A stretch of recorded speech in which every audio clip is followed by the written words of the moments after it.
सबका आदाब। आज मिर्चोक पुलिस ने क्राइम नंबर 57/2024 एक मर्डर केस में जो अक्यूज थे उनको पकड़ा था।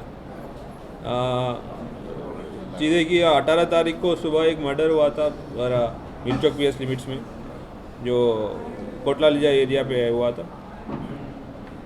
इसमें अक्यूज जो है दोनों शेख निसार अहमद, जो अलीजा को 27 साल की उम्र है और रियल एस्टेट का काम करते हैं, और जो दूसरा अक्यूज है अफसर बेगम, उनका वालदा है। ये विक्टिम का नाम जो डिसीज जो जिसका कत्ल हुआ उनका नाम है वाजिद, जो पिरजादीगुड़ा का रहने वाला है, 25 साल की उम्र है। इशू है कि जो डिसीज वाजिद और निसार अक्यूज निसार है, दोनों 5 साल से दोस्त थे। उन लोग का मुलाकात वही मोबाइल रिपेयर से वैसे हुआ था और 5 साल से आना जाना होते रहते थे। तो जो A2 है उनके साथ ज़बरदस्ती इलीगल रिलेशनशिप उन्होंने डेवलप किया, जो डिसीज ने डेवलप किया। और साथ साथ जब भी आते इलीगल रिलेशनशिप के साथ साथ इन लोग पैसा भी इनसे अक्यूज उनसे लेते, तकरीबन 4 लाख रुपए भी लिया हुआ जो डिसीज है। 17 तारीख का था, जब भी पैसा मांगते तो ये डिसीज वाजिद हमेशा हल्का ले लेते थे और पैसा नहीं देते थे। 17 तारीख पर भी थोड़ा गाली गलौज हुआ था। 18 तारीख सुबह माने 4 बजे का सुबह उसने अक्यूज ने वाजिद ने कॉल करके अफसर बेगम को गाली भी दिया था। उसके बाद इन लोग ने घर पे बुलाया। घर पे बुलाने के बाद इन लोग प्लान किया, जो दोनों अक्यूज थे अफसर बेगम और निसार अहमद ने प्लान करके इनको घर पे बुलाया। और जब बेडरूम पे आया था अक्यूज, और उसमें निसार कहीं छुपा हुआ था। जैसे ही वाजिद अली अंदर घुसा बेडरूम के अंदर, निसार ने अपने पास जो नाइफ है उससे अटैक किया, बाल पकड़ने की कोशिश किया, ये सारी किया, तब भी नहीं रुक पाया। इसमें 12 से 13 नाइफ कट्स इंजरीज हमको दिखा उस बॉडी में, और उसकी वजह से स्पॉट डेड हो गया। अब जिस दिन हम लोग गए तो इंसिडेंट हुआ था, पूरा बेड के ऊपर भी खून निकला हुआ था।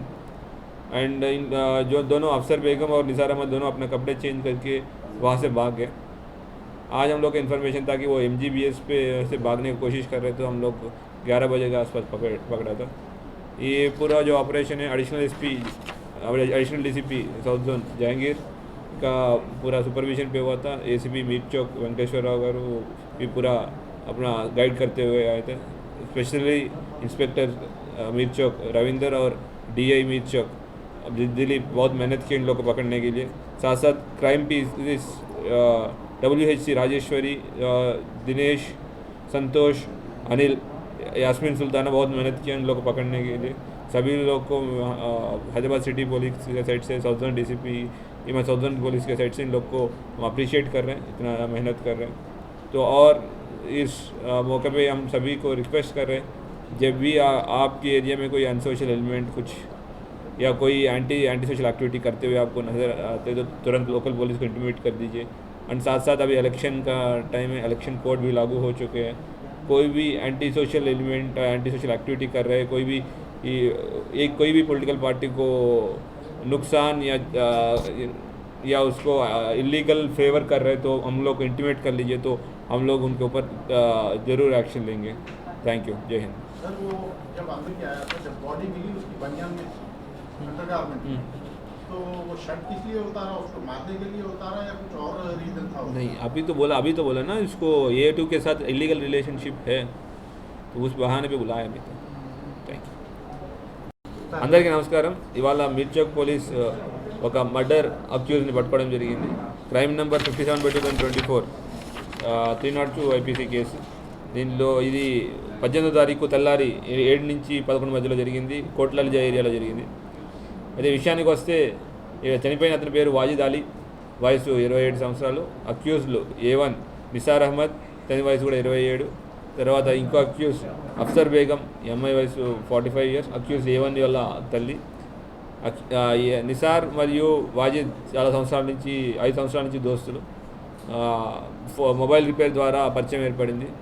తర్వాత అప్పుడప్పుడు రెగ్యులర్గా వస్తుండేవాడు। దాంట్లో నిసార్ బేగం వాళ్ళ అమ్మ ఎవరైతే అఫ్సర్ బేగంతో జబర్దస్తి ఇల్లీగల్ రిలేషన్షిప్ డెవలప్ చేసుకున్నాడు। ఈ దాంతోపాటు వీళ్ళ దగ్గర నుంచి డబ్బులు తీసుకోవడం, 4 లక్షల దాకా డబ్బులు తీసుకోవడం, డబ్బులు అడిగితే డబ్బులు గురించి వాపస్ ఇవ్వకపోవడం జరుగుతూ ఉండేది. ఈ అన్ని విషయాలు తెలుసుకున్నాడు నిసార్ అహ్మద్. అట్లానే 17వ తారీఖు కూడా ఫోన్ చేసి ఈ అఫ్సర్ బేగం ఫోన్ చేసి వాజిద్ బూతులు తిట్టడం జరిగింది. తర్వాత చంపేస్తాను బెదిరించాడు. అయితే వీళ్ళు పథకం ప్రకారం వాజిద్ని పిలిపించారు ఇంటికి 18వ తారీఖు తెల్లారి. పిలిపించి అప్పుడు పిలిపించిన బెడ్రూమ్ తీసుకెళ్ళిన తర్వాత ఈ నిసార్ అహ్మద్ దాక్కుని కత్తితో పాటు దాక్కున్నాడు. బెడ్రూమ్లోకి వచ్చిన తర్వాత టైం చూసుకుని చేతిలో ఉన్న కత్తితో అటాక్ చేశాడు. ఒక 12 ఘాట్లు దాకా పడ్డాయి. అక్కడ స్పాట్లో చనిపోయాడు వాజిద్. అక్కడ వీళ్ళందరూ డ్రెస్సెస్ మార్చేసుకుని వీళ్ళు ఇక్కడి నుంచి పారిపోయారు అక్యూజ్లు. మాకు ఇంటిమేషన్ రావడంతో అక్కడ లోకల్ ఎంతసేపటికి ఇతని ఫోన్ నెంబర్ రెస్పాండ్ కాకపోవడంతో వాళ్ళ అన్న వచ్చి ఇక్కడ చూసుకుని మాకు ఇంటిమేషన్ ఇచ్చాడు. మేము ఇంటిమేషన్ రావడంతో అక్కడ వెళ్ళి ఈ క్లూస్ అయ్యి నుంచి కలెక్ట్ చేసుకోవడం జరిగింది. ఇవాళ మార్నింగ్ MGBS నుంచి పారిపోతున్నారని మాకు ఇన్ఫర్మేషన్తో వాళ్ళని పట్టుకున్నాం. ఈ ఎంటైర్ ఆపరేషన్ ఏదైతే ఉందో additional DCP south zone Jahangir సూపర్విజన్లో, తర్వాత అడిషనల్ మన ACP మీర్ చౌక్ కంటిన్యూస్గా వాళ్ళని గైడ్ చేస్తూ, ఇన్స్పెక్టర్ మీర్ చౌక్, రవీందర్, DI మీర్ చౌక్, దిలీప్ వాళ్ళ సారథ్యంలో సక్సెస్ఫుల్గా జరిగింది. పట్టుకున్నారు అక్యూస్ని. దీంట్లో మా కానిస్టేబుల్ WHC రాజేశ్వరి గారు, దినేష్, సంతోష్, అనిల్, యాస్మిన్ సుల్తానా చాలా కష్టపడ్డారు. వీళ్ళందరికీ మేము అభినందనలు చెబుతున్నాం. అట్లానే మీడియా మిత్రుల ద్వారా ప్రజలందరికీ విజ్ఞప్తి, మీ ఏరియాలో ఎటువంటి యాంటీ సోషల్ ఎలిమెంట్ కానీ ఇల్లీగల్ యాక్టివిటీ కానీ జరుగుతున్నట్టు అనిపిస్తే ఇమీడియట్గా మాకు ఇంటిమేషన్ ఇవ్వాల్సింది కోరుతున్నాం. అట్లానే ఇప్పుడు ఎలక్షన్ సీజన్ మొదలైంది, ఎలక్షన్ కోడ్ రన్ అవుతుంది. ఇప్పుడు MCC మోడల్ కోడ్ ఆఫ్ కండక్ట్కి విరుద్ధంగా ఒక పార్టీకి లాభపరుస్తూనే లేదంటే ఒక పార్టీకి నష్టపరుస్తూ కూడా చేసిన ఇమీడియట్గా కేసు బుక్ చేయడం జరుగుద్ది. అండ్ మీరు ఎట్లాంటి చేసే వ్యక్తుల గురించి కానీ సంస్థల గురించి కానీ మీకు వస్తే ఇంటిమేషన్ వస్తే మాకు ఇన్ఫర్మేషన్ ఇవ్వాల్సిందిగా కోరుకుంటున్నాం. Thank you. జై హింద్.